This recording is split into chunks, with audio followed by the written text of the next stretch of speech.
أكبر كبيرا إذا جاء نصر الله والفتح ورأيت الناس يدخلون في دين الله أفواجا.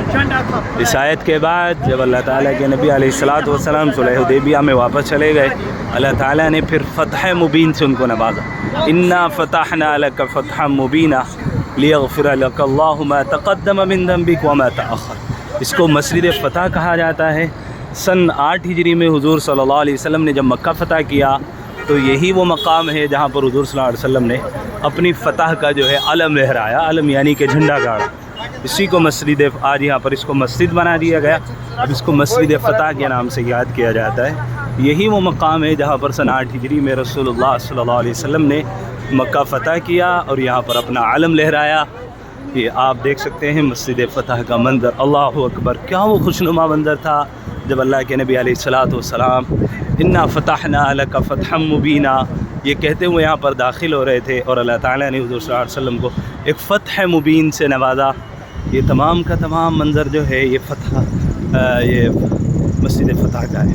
ماشاءاللہ یہ اس کے دخول کا راستہ ہے. ابھی یہاں سے شاید کہ داخلہ ممنوع ہے، باقی دیکھتے ہیں. ماشاءاللہ تبارک اللہ. اللہم افتح لی ابواب رحمتک. ماشاءاللہ یہ مسجد فتح ہے.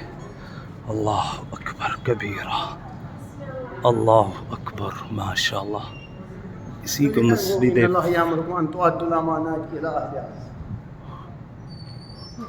قد افلح المؤمنون الذين هم في صلاتهم خاشعون. ماشاءاللہ اسی کو مسجد فتح کہا جاتا ہے. ماشاءاللہ ان فتحنا لک فتحا مبینا. یہ اوپر بھی ماشاءاللہ اس میں آیتیں لکھی ہوئی ہیں. اللہ نور السماوات والارض مثل نوری کمشکات فیہا مصباح.